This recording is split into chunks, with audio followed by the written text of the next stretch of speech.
Hello दोस्तों, जय श्री कृष्ण, राधे राधे। दोस्तों, किसी ने सच ही कहा है ना कि जीवन की सबसे अच्छी किताब हम स्वयं हैं और स्वयं को पढ़ लीजिए, सभी प्रश्नों के उत्तर हल हो जाएँगे। बिल्कुल सही बात है।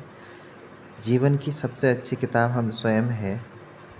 खुद को समझ लीजिए, सभी बातों के प्रश्नों समझ में आ जाएँगे, उनका हल समझ में आ जाएँगे। ऐसा इस क्यों कहा गया है? दोस्तों, ऐसा इसलिए कहा गया है क्योंकि जब हम खुद को समझने लगते हैं धीरे-धीरे, तो हम ज़िंदगी में जो समस्याएँ हैं, उनको अपनाने लगते हैं और उनके साथ जीने लगते हैं। ठीक है ना? तो यही उस कोट का, उस उद्धरण का मतलब यही है कि हमारी जो भी तकलीफ़ें हैं, उनको एक्सेप्ट करके उनके साथ जीना, उनके साथ संघर्ष करना डेली। चाहे मेंटली हो, इमोशनली हो, फिज़िकली, फाइनेंशियली, सोशली, सिचुएशनली, कोई भी तरीके का प्रॉब्लम हो, ठीक है? या तो वो प्रॉब्लम अगर आपको खुद से उस चीज़ के लिए इंस्टीट्यूशन नहीं आता, अंतर्ज्ञान नहीं आता है, तो आप किसी गुरु से दीक्षा ले सकते हैं, किसी मेंटर से या किसी अ, कोच से, लाइफ कोच से, ठीक है? अगर आपको खुद समझ में ही नहीं आता है, तो बेहतर होगा कि आप खुद समझ जाएँ।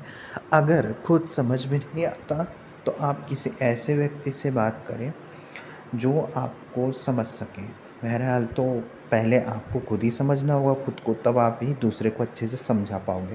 क्योंकि जब आप खुद को समझने लग जाते हो, तभी आप किसी दूसरे को अच्छे से समझा पाते हो। तो मेरा तो ये मानना है कि पहले खुद को समझिए, खुद को जानिए। चाहते क्या हैं आप लाइफ से, इस ज़िंदगी से, आपका मन क्या चाहता है, आप कैसे व्यक्तित्व है आपका है, कैसा चरित्र आपका है। जब आप इन सब चीज़ों के बारे में सोचने लग जाते हैं, तो आप उनके ऊपर काम करने लग जाते हैं। उनको एक्सेप्ट करके चलने लगते हैं कि मेरी लाइफ़ कैसी है, मेरी लाइफ़ में प्रॉब्लम्स क्या-क्या हैं, मेरी लाइफ़ में सॉल्यूशंस क्या-क्या हैं, मेरे नेगेटिव पॉइंट्स क्या हैं, मेरे पॉज़िटिव पॉइंट्स क्या हैं। मतलब हर एक चीज़ के लिए आप क्या होते हो ना कि एक्शन लेने लगते हो, आपको समझ जाते हो कि मुझे अब क्या करना चाहिए। यानी आपका जो गुरु है ना, वो अंदर से ही आपको गाइड करता रहता है। तो स्वामी विवेकानंद जी ने कहा है कि ना आपके आत्मा के अलावा आपको का गुरु कोई नहीं है। ऐसा इसलिए कहा है क्योंकि कोई आपको समझा नहीं सकता, सिखा नहीं सकता, पढ़ा नहीं सकता, बता नहीं सकता, सिवाय आपके आत्मा के, आपका साउल के, जो आपके अंदर बैठा है, जो आत्मा ही परमात्मा का अंश है।